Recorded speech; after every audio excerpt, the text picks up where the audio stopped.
Hello and welcome to the Securosys Firestarter for June 30, 2014. I'm Rich Mogul. Joining me as always, let's start with Adrian Lane. How's it going, Adrian? It's going good. Good morning. Good morning. We can tell it's morning based on your video feed, and I won't go into details about that. Recording this Friday morning. And as well, Mike Rothman. Hey, Mike. I'm back.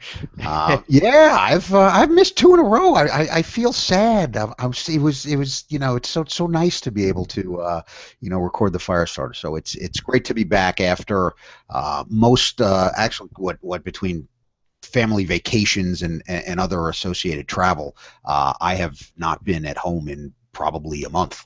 So it's good to be home. Good to be back on the Firestarter. Good to not stay in one place for too long. So, Monday I'll be out on the road again, but you know how that goes.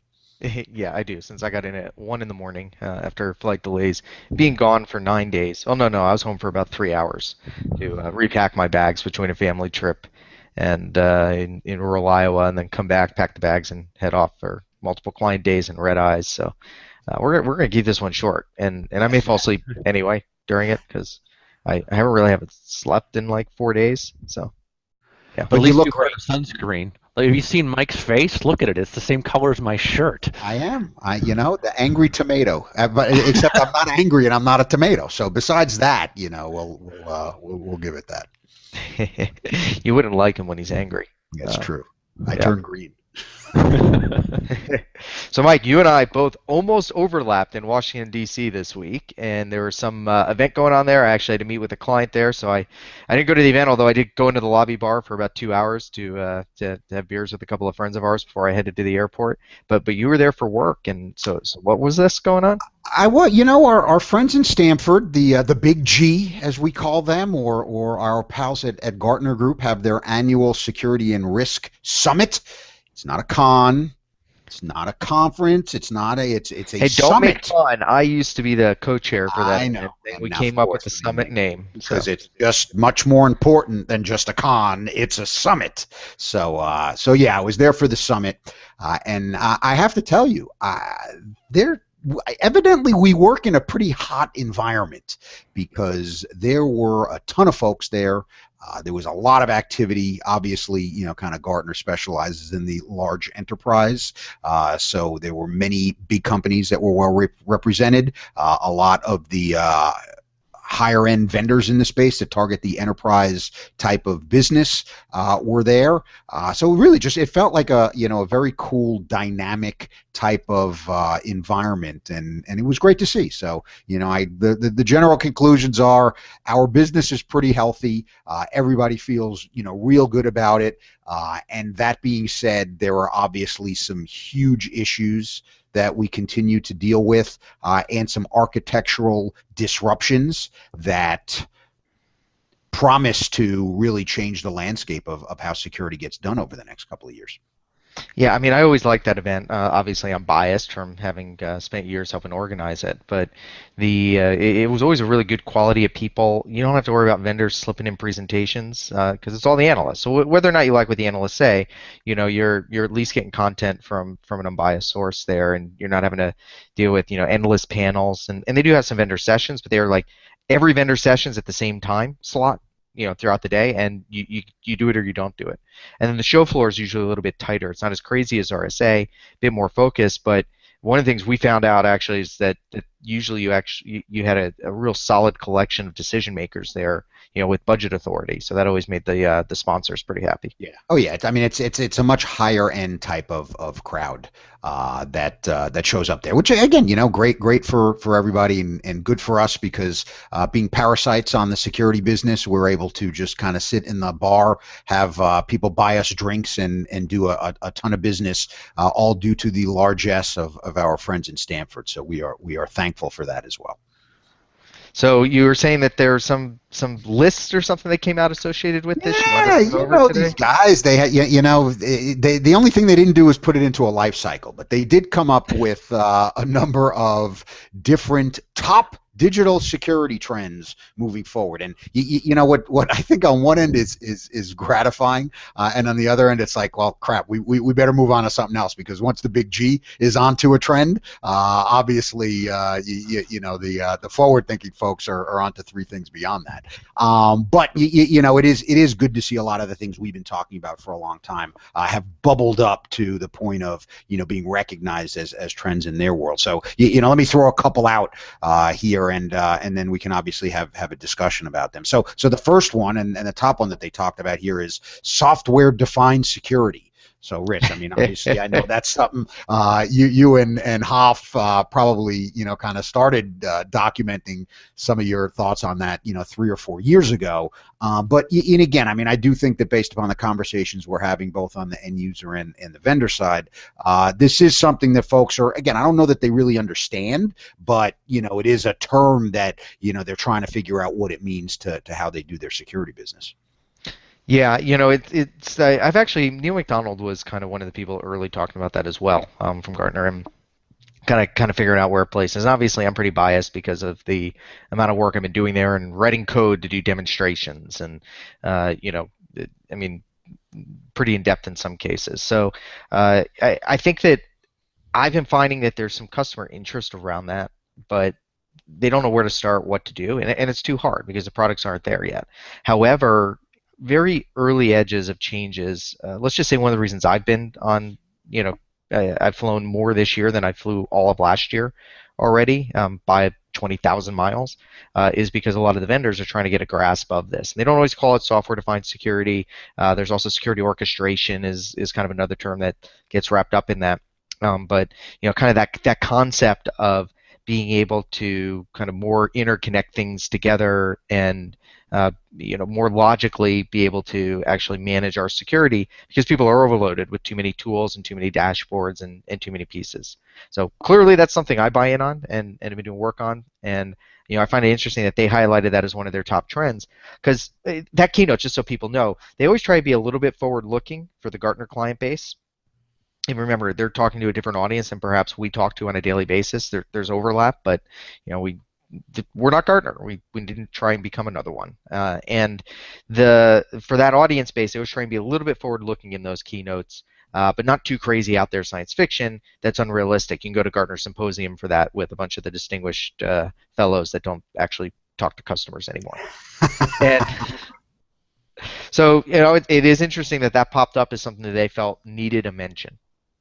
You bet, you bet. So the next two are, I'll say, again, I would say pretty predictable, right? So big data security analytics and intelligence / context aware security analytics. Again, another thing that we've been, you know, talking about for a while. Adrian, you know, you've been doing a ton of work into, you know, a lot of the architectural technologies that really drive a lot of these big data security analytics things. But in talking to a lot of the companies that were there, everybody has got one. Right, so regardless of what data it is that they're collecting, they've got it in a Hadoop-y looking thing. They're doing some reduction on it. Maybe they're elastic searching and possibly Cassandra-ing. And by the way, I have no idea what any of that stuff means. That's why we keep it around, Adrian. That's why, you know, that's why we continue to hang out, because you actually do know what those terms mean. But you know, again, I mean, I think that again, what you're seeing is, you know, kind of the big guys starting to make it clear to the larger enterprise users out there that you've got to start thinking along these lines, because in a couple of years, meaning like yesterday, there's just too much data to figure out what the hell's going on. So you really do have to, you know, kind of get on board with these analytic platforms and figure out what you're going to do. Yep. Yeah, the adoption rates have been pretty staggering in the last few months, and it is very much because they've got too much data, or the data has to be processed in such a way that they simply can't wait around, or they just simply don't need transactional processing. You know, so every single new project that I'm hearing about is a Hadoop-like or a Cassandra-like cluster. That nobody's talking about Oracle, nobody's asking me questions about IBM DB2. They're trying to leverage some of the data that they may have in those existing infrastructure and existing databases, but they've jumped in with both feet. And more of the questions are around how do I actually process this data? What are the right stacks? And specifically, how can I get good security analytics and forensics out of it and then integrate that with my SOC? So there's a lot going on. It's certainly worth a mention because every company that I'm running across has got something going on. Yeah, you bet. Now, the next two, kind of fall into a lot of the research that I've been doing over the last couple of months, and that's application isolation and endpoint, threat detection and response, and that's really the idea that you've got these advanced adversaries. Obviously, you've got devices that are not within the comfy confines of the corporate network for the most part anymore, whether they're smartphones or whether they're traditional, PC or Mac looking devices. They don't have the ability to be behind the perimeter anymore because obviously we don't have much of a perimeter to speak of anymore. So a lot of activity in terms of isolation, a lot of activity in terms of kind of hypervising and virtual desktopping and other techniques like that to protect some of these endpoints. And then the general understanding that no matter what you do to protect them, it's not going to be good enough, so that you better be doing some forensicating as well down at the device level, so that you're gathering the telemetry to analyze the attack, to understand what the issue was, and to hopefully contain it in a reasonable time frame. So, again, lots of activity around that business. Not surprising to see our pals at Gartner, kind of mention those as high level trends as well. But is that really because the kind of the isolation virtualization component of that, at least I only know two companies on the endpoint that are doing that, and there's what, like three on the network, or are there more kind of in the wings that are popping up? Well, there's a whole bunch of, and again, when you think about it from an endpoint specific, standpoint, there are folks that are looking to try to do it, kind of on, some mobile devices. And again, we can sit here and argue about architecturally whether that makes any sense moving forward. But, you do have a lot of folks that are playing, with some of these apps, since that tends to be the way that many of the compromises would happen at that level. And again, those devices are isolated from day one. I do think that there are some, technologies that are in play out there, and there are 4 or 5 of them as opposed to 2. But again, I think that it's one of these things that you're going to start seeing the traditional endpoint packages look an awful lot like that, moving forward. And again, it could be by acquisition. We saw Palo buy, Cyvera. Obviously, that the FireEye guys, have kind of a roadmap that, kind of looks a lot more like protection over time.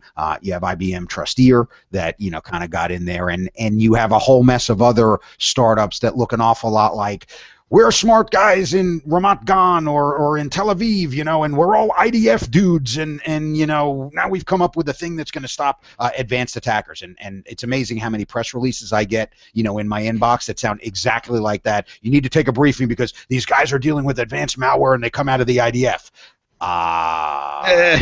Okay, them and everybody else, right?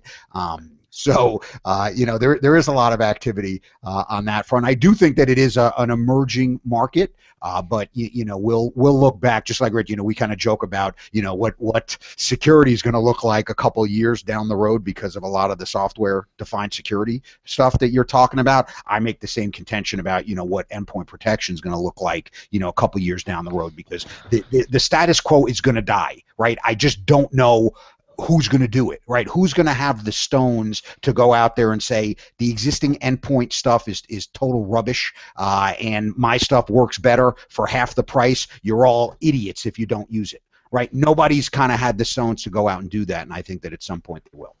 I had an interesting conversation with one of the endpoint security vendors, a kind of a bigger one, who basically said, yeah, we know AV on servers basically in today's environment provides almost no value.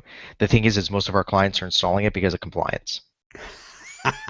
The clients know it doesn't work. We know it doesn't work, and it's kind of a wink, wink, nod, nod, because the auditors are making them do it anyway.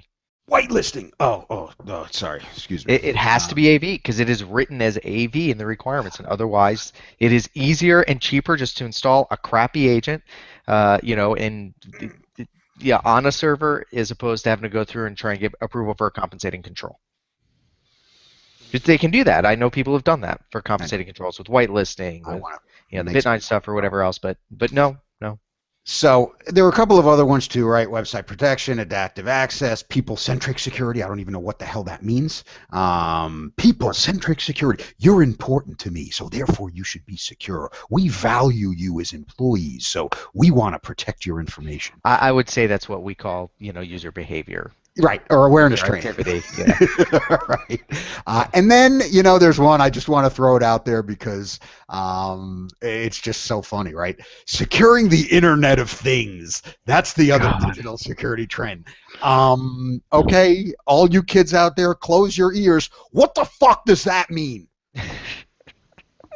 Well, Securing the Internet of Things. Really? That's one of the top digital security trends? That, my friends, is page whoring and SEO mongering. That's exactly what that is. there's something there in the sense that there's a big issue is all these Nest thermostats and all this other, Philips Hue lights, and that stuff starts going into homes, and then there's all this other stuff going into offices. And, it's like the days when our pen tester friends would compromise multifunction devices, the big printers, Yeah. and then they could actually get copies of anything everybody printed out because it's always stored in memory on these big drives, and companies didn't know to turn that off. So I think there is something there. Jamie and I have talked a bunch about that.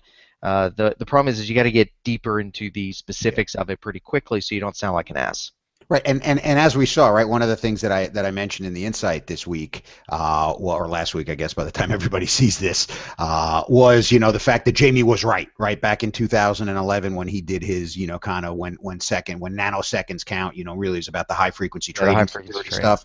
The first weaponized known successful attack kind of hit the wires over the past couple of weeks. So, and again, I'm not disputing the fact that over time. It will be, but when I think of Gartner saying a top digital security trend, that's something that large enterprises need to really start thinking about. And you can hack into somebody's HVAC system now, right? I mean, that's not, that the Internet of Things, for these guys, I don't get it. It's easier to make fun of anyway. Yeah, but you were and making fun just of us when we were talking about it oh yeah, internally 2 years ago, 3 years ago, whenever that was. So, well, and right, and Jamie, you're nuts, man. Nobody ever wants to do the high frequency trading. He's like, okay, Mike, you're an idiot, right? And he was right, and I'm sure with this one, he'll be right again, and he'll be able to call, and say, Mike, you're an idiot, and you guys won't be wrong. But I will have a lot of fun over the next 2 years making fun of you for jumping on that bandwagon. Yeah. So we're actually, I think I'm going to cut you off now just for time's sake because we're Good. borderline running along here. So sounds like it was a good show. I wish I actually got to spend some more time there. I could have, because if my pilot hadn't been an ass and had canceled my flight earlier, I could have stayed at the hotel bar instead of spending 4 hours at the airport sitting around until it was too late for me to actually rent a car or hop on an Acela train or anything else and get to my eventual destination up in Jersey. So very, very frustrating Travel day. fail. Oh, and I was so tired, man. I mean, like 2, 3 hours sleep on the plane the night before, 5 hours the night before that. It's just nobody gives a crap though, so I'll stop whining. All right, so hey, everyone, you may have noticed blogging, is down low right now for us. Even the Firestarters are having trouble getting those out. It's summer. We've got families, vacations, plus an insane amount of work like everybody else. And so, all of our time on the road's kind of affected things, so we'll kick it back up in the fall. We promise. And that's pretty much it. So thanks for joining us for the Securosis Firestarter, and hopefully we'll see you next week. We should. I think we should. Anyway, have a great day.